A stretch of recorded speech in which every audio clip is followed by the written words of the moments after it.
Hello guys. तो आज का लेक्चर बहुत ज़्यादा इंपॉर्टेंट होने वाला है नीट CUET बोर्ड्स के लिए, क्योंकि इसमें हम इंपॉर्टेंट टॉपिक्स को अच्छे से कवर करेंगे, जिसमें ये टॉपिक्स बार बार रिपीट होते हैं इन्हीं एग्जाम्स के अंदर।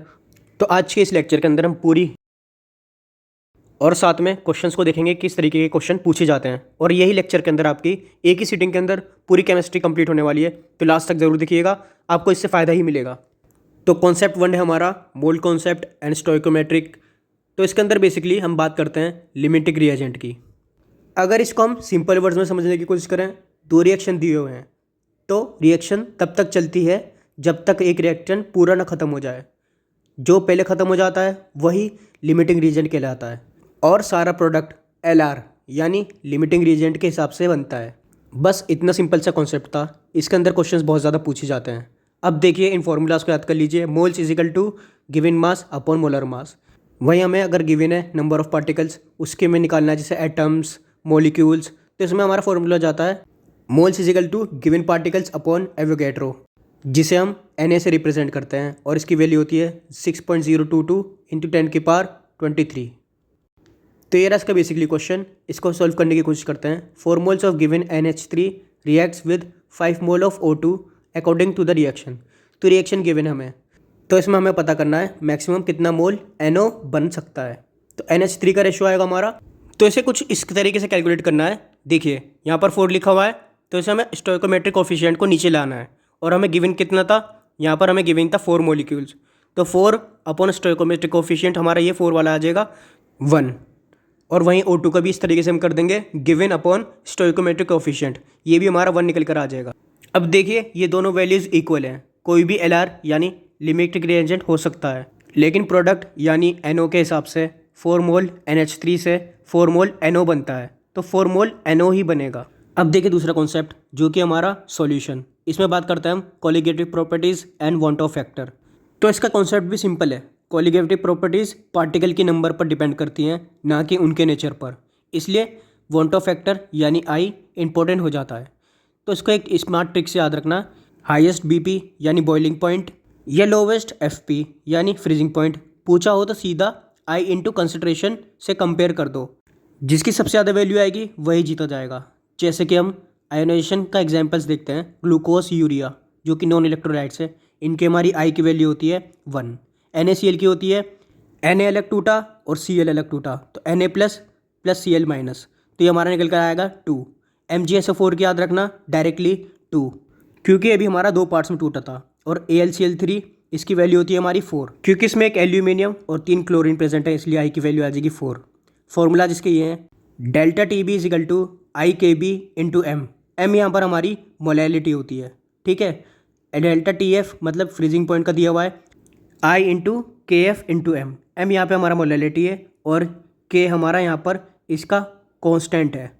पाई का हमारा होता है I इंटू CRT। इसको याद रखने 3 फॉर्मूलाज को, बहुत ज़्यादा इंपॉर्टेंट है। अब करते हैं क्वेश्चंस की प्रैक्टिस।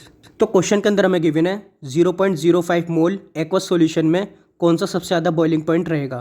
एक ही ग्लूकोज, एक दिया हुआ है NaCl, MgCl2, और ये हमारा दिया हुआ है।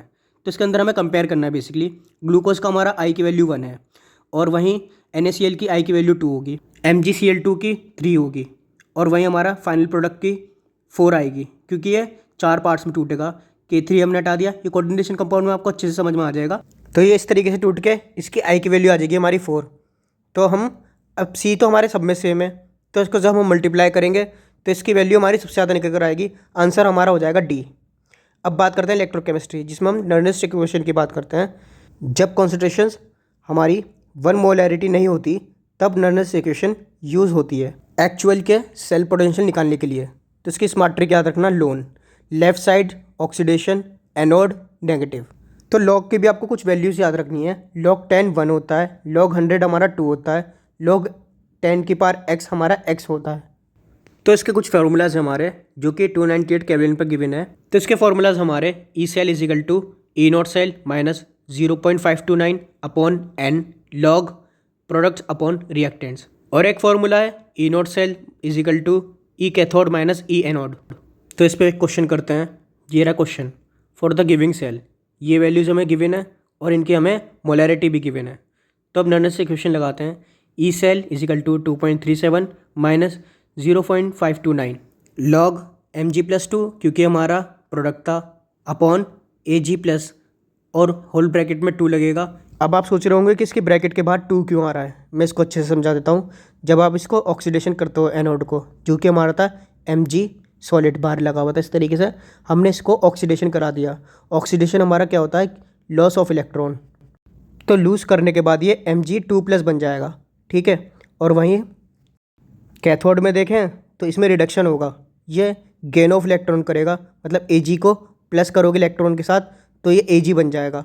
अब दोनों तरफ के इलेक्ट्रॉन्स को इक्वल करने के लिए कैथोड रिएक्शन को 2 से मल्टीप्लाई करते हैं, तो हमारा 2Ag+ आ जाएगा, प्लस 2 इलेक्ट्रॉन को लूज़ करेगा तो 2Ag हो जाएगा।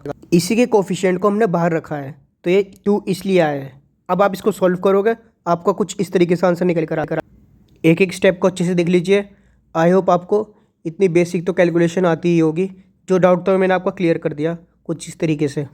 अब देखते हैं एक इंपॉर्टेंट कॉन्सेप्ट केमिकल काइनेटिक्स का, फर्स्ट ऑर्डर ऑफ रिएक्शन। इसकी एक एक चीज़ को अच्छे से याद रखना, बहुत ज़्यादा चांसेस होते हैं फर्स्ट ऑर्डर से रिलेटेड बहुत सारे क्वेश्चंस आते हैं। लाइक इसकी एसआई यूनिट पूछ लेगा आपसे, या इससे रिलेटेड बहुत सारी चीज़ें घूम घूम के आती रहती हैं। सबसे ज़्यादा जो इंपॉर्टेंट चीज़ है वो मैं आपको बता देता हूँ, जो कि हमारा नीट, CUET और बोर्ड्स के लिए भी बहुत ज़्यादा इंपॉर्टेंट है। इसका कॉन्सेप्ट समझिए बहुत सिंपल वे में। फर्स्ट ऑर्डर रिएक्शन में रेट सिर्फ एक रिएक्टेंट की कंसंट्रेशन पर डिपेंड करता है। इसका हाफ लाइफ कांस्टेंट होता है, इनिशियल कंसंट्रेशन पर डिपेंड नहीं करता, ठीक है। तो इसका शॉर्टकट याद रखिएगा, आपका काम हो जाएगा। लेकिन बोर्ड्स वालों को कुछ इस तरीके से फॉर्मूलाज भी पुट करने पड़ सकते हैं कुछ स्कूल्स के अंदर, ठीक है, तो इसको भी देख लेना। लेकिन इसकी ट्रिक है बेसिकली 75% कंप्लीट का हमारा होगा 2 टाइम्स इंटू T½ तो T½ की वैल्यू हम यहाँ पे पुट कर देंगे। ऐसे ही 87.5 की भी पूछ सकते हैं हमसे, 3 इंटू T½ हो जाएगा, ठीक है। 99 पॉइंट की ये रही वैल्यू, और 99.9 की ये सबसे ज़्यादा CUT और नीट में पूछा जाता है 10 इंटू T½ कुछ इस तरीके से इसमें पुट करनी है। बस आपको वैल्यूज़ मैं बता दूंगा किस तरीके से। और एक K का फॉर्मूला होता है K = 0.693 अपॉन T½ और दूसरा फॉर्मूला आपको लॉग की फॉर्म में इस तरीके से दिख जाएगा। A0 में आप इनिशियल की वैल्यू को पुट करना और AT के साथ, मतलब जो टाइम के साथ बीत रही है उस वैल्यू को पुट करना। तो देखिए ये रहा क्वेश्चन हमारा, फर्स्ट ऑर्डर रिएक्शन का हाफ लाइफ 8 मिनट है। 99.9% कंप्लीशन के लिए कितना टाइम लगेगा। तो आप इसके अंदर ट्रिक अपनी पुट कर सकते हो, जो कि होती है हमारी T99.9% = 10 इंटू T½ तो हमारी वैल्यू 10 इंटू 8 निकल कर आ जाएगी 80 मिनट्स। तो फिजिकल केमिस्ट्री हमारी यहीं पर फिनिश होती है, जिसके अंदर हमने बात की है most repeated PYQ of NEET, CUET और बोर्ड्स में भी इस तरीके के क्वेश्चंस काफ़ी बार रिपीट होते हैं। और ये हमने 8 मिनट्स के अंदर चारों चैप्टर्स के अच्छे से कंप्लीट कर लिए हैं, जिसके अंदर हाई फ्रिक्वेंसी चांसेस हैं ज़्यादातर क्वेश्चंस लगने की। तो आप इनको प्रैक्टिस कीजिए और कमेंट्स करके ज़रूर बताइए कि नेक्स्ट पार्ट आपको इनऑर्गेनिक का चाहिए या ऑर्गेनिक का चाहिए इन एग्ज़ाम्स के लिए। मिलते हैं नेक्स्ट वीडियो के अंदर। Take care, thanks for watching.